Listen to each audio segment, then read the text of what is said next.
this is going to be my first video in 2021. Welcome. That was my PC, and today we're going to learn a card trick with the 4 aces. Now, this is a rather simple card trick. I mean, the basic is rather simple. So, I'm going to start with the basics. You want to have the 4 aces on top of the deck. Now you can shuffle the deck, but you have to keep the 4 aces on top, so you might want to do a complete force shuffle. And then you pretend to, shuffle the cards, and then still in full new deck order. A thing that I'm going to teach another time, but just so you can shuffle the cards, you can also just shuffle the cards and then be careful that the 4 aces land on top. You can do that, but more to that later. Now, we have the 4 aces on top. I'm gonna turn them up like this. This is not for the trick now. I'm just gonna, so you can see where the aces are. So I'm gonna put them upside down. So, you ask the spectator to cut the deck right over here, for example. Right? You can cut wherever he wants. Now he has to choose a deck, and now for this version you need to use something that's called Magician's Choice, meaning that you force the package that the spectator needs onto the participant. So, meaning that if the spectator or participant points to this, you want to say something like, okay, we're going to take this to showcase, or so I'm going to take this. So if the spectator, which would be the best case, points to this, you want to say, okay, you take this package, because this is more natural, saying, okay, you take this package. But in the end, the spectator is supposed to have this package in their hand. So now what you want to do is, you want to, pretend to teach them shuffling, for example. So I'm going to teach you shuffling, and you want to take the other package to showcase it. So, take 1 card, 2, 3. You don't want to count out loud. So in the end, the 4 aces should be on the bottom. 1, 2, 3, 4. Like I said, you don't want to count out loud, because that could be a hint. Now, I would say the 5th card, you could say, okay, you can take even more cards if you feel comfortable. So, now we have the 4 aces here on the bottom. What's going to happen now is the spectator is supposed to make 4 number packages. So you're going to showcase it with your package. Be like 1, 2, 3, 4, 1, 2, 3, 4, 1, 2, 3, 4, and so on. And the same, something that the spectator should do. 1, 2, 3, 4. 1, 2, 3, 4, 1, 2, 3, 4, 1, 2, 3, 4, 1. So, in the end, all aces are on the top. Now I'm going to showcase this again with ace looking down, and then we're going to go into a bit more detail about also the Magician's Choice. There's going to be a way to eliminate the Magician's Choice, which is something I'm going to talk also. But for now, I want to talk about this version, and then later in the video about more ways to do that. So, now 4 aces on top, I'm going to show them again. And the spectator cuts the deck, let's say here, right? The spectator chooses the deck. Now you want to be careful, of course, to keep in mind which package the spectator should choose. So you don't want to miss the point. So, this package. Now, when the spectator, when you start with the sentence, so you want to point at a package. Usually, in my case, the spectator or participant already points at a package, so that you can then immediately continue with what you have to say. So if you say, okay, the spectator, so you want to point at a package, you point at this, you can immediately say, okay, so we're going to take this one to showcase, right? So best case, you don't want that to be a big break, because then it seems like, there could be another outcome. You don't want this. But anyway, I'm gonna also, like I said, teach another version without Magician's Choice now. And then again, you want to lead the spectator or participant to take 1 card, 1 another, 1, 2, now you can say, okay, you can also take a couple of more cards, you can drop the rest on the package, and now you can even say, okay, cut the deck another time, or you just want to make sure that the 4 aces stay on the bottom. So now the spectator deals into 4 piles, and so on. I'm gonna continue, and now you can turn over the aces, and voila, here they are. Now, like I said, this is the basic version. Now I'm going to talk about, the plot. Something that happened when I... No, we're going to talk about something else first. Yeah, for this I'm going to take the camera into my side to see what's happening right now when I showcase what you can do with the 4 aces. I'm going to put them out for this. Yeah. So now here are some ideas on how to start the entire routine. I usually started by doing a joke, the spectator shuffles the entire deck, and then I'm just gonna joke about that I'm gonna find that we are gonna find the 4 aces. While I say that, I will really just go through the deck. That's all I do, and I basically just look for the 4 aces. 1, 2, 3, 4, right? It's no coincidence that they were together. And I'll be like, okay, so that's it, I found the 4 aces. And then I'm gonna say, well, I said we are gonna find 4 aces, so now you are gonna find out the 4 aces. And so this is basically how I start the routine. I'm gonna talk about controlling the 4 aces to the bottom right after this. First I wanna, I don't like to do this as an opener simply because I'm not really a fan of setup card tricks.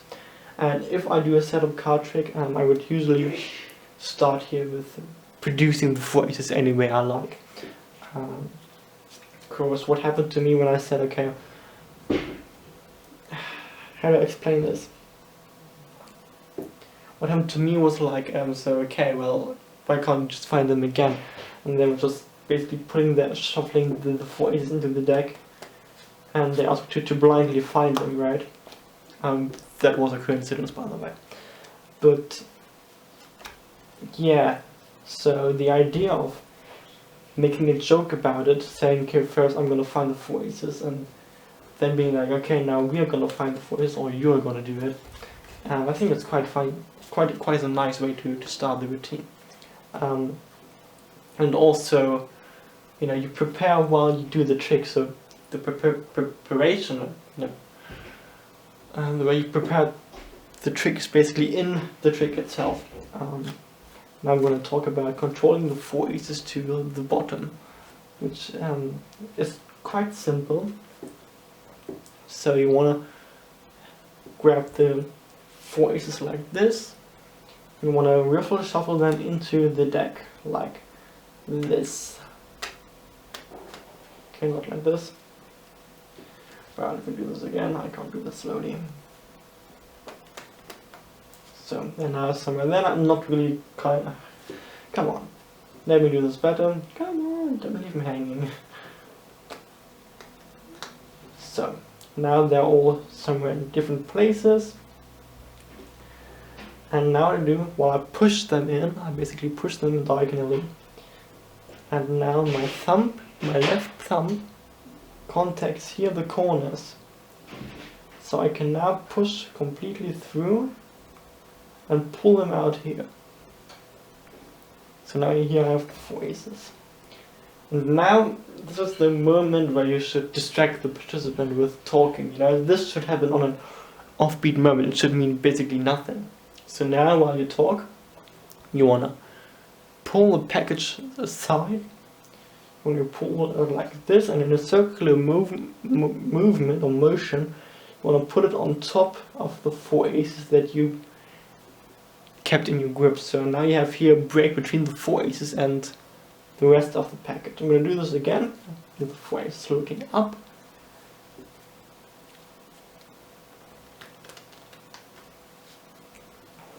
this. Now we push them in like this. And now I want to talk to the participant, or you know, you can show your hand like this, but of course you shouldn't open this side because that's quite visible what you're doing. So you can chase. How do you say that in English? You can do movements with your hand to distract, or not to distract, but you direct the attention of the participant. You can talk, you can look at him, and the combination of all this will make the participant look up to you.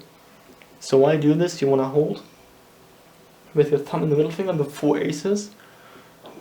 You want to push this aside in a circular motion. And while you put this on here, you want to keep break between the 4 aces. Here you see a break between the 4 aces and the package. So another option would be something like a Susan shift, right?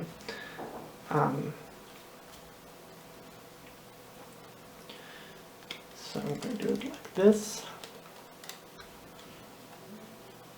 You can then display the 4 aces all in different places. And when you push them in, okay, we're going to push them in diagonally. So start here, all normal. And then you might want to start pushing them in diagonally. So you can contact the edge, the corners with your thumb over here. You can see it a bit here, the corners, see there. And at the same time you want to contact with your little finger over here, those corners here on the edge.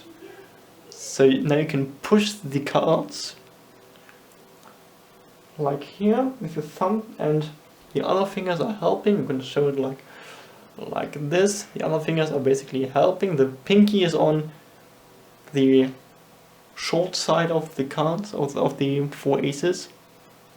At one point you want to use your left hand to pivot these cards around your thumb of the left hand, and you want to bend the cards a bit with your middle and with your index and little finger, pinky.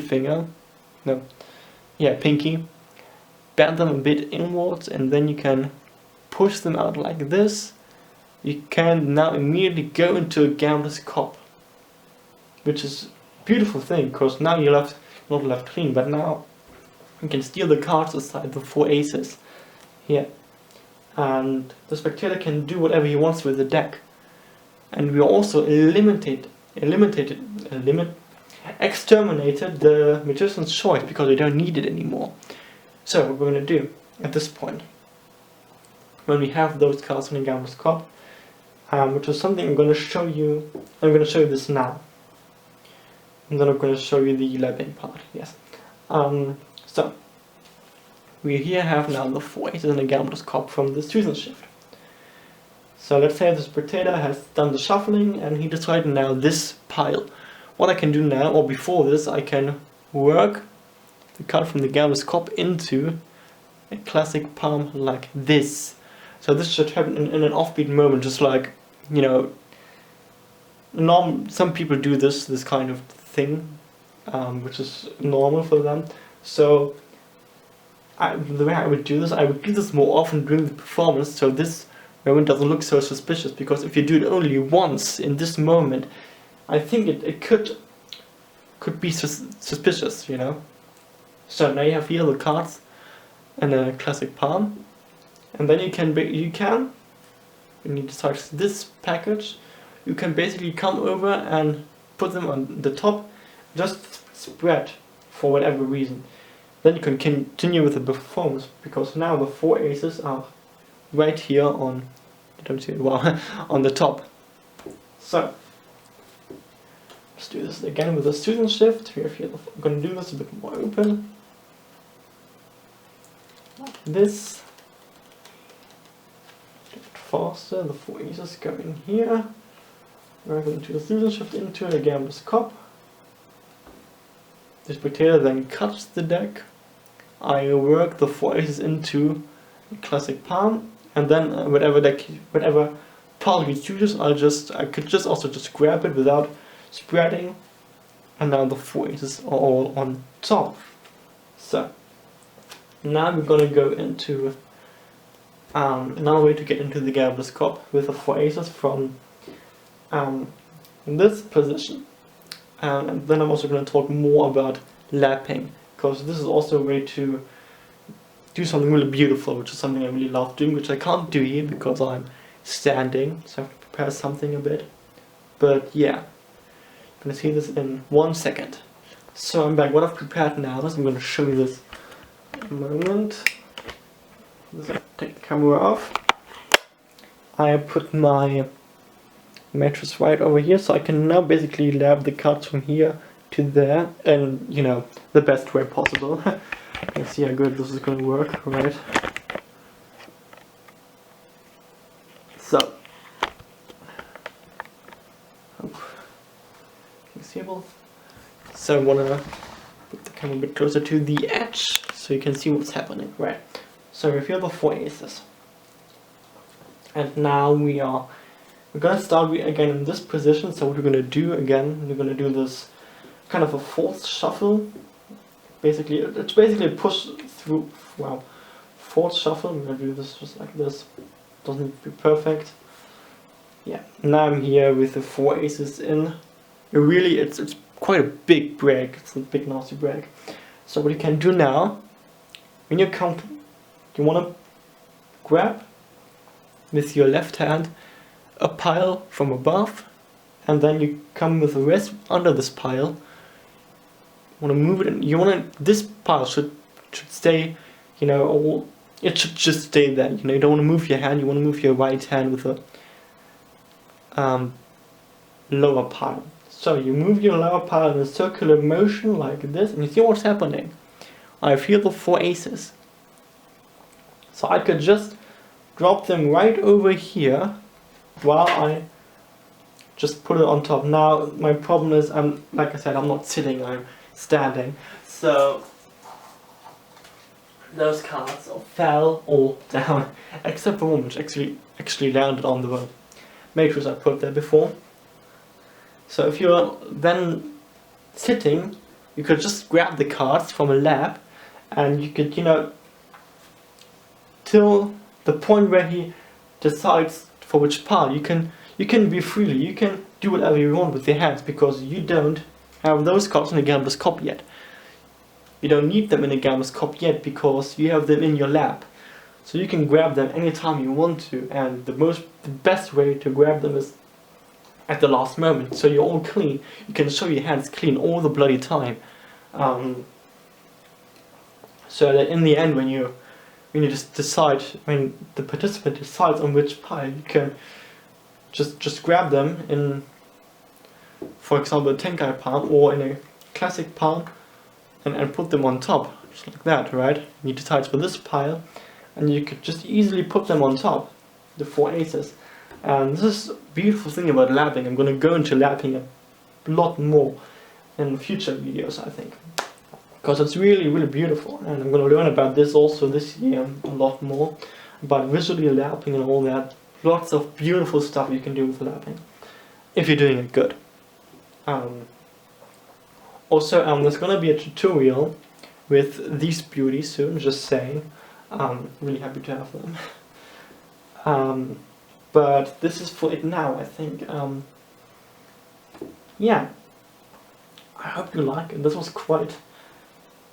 I hope you got everything, everything important. I tried to put into it as much as I can, because... Okay, that's one more thing I could do.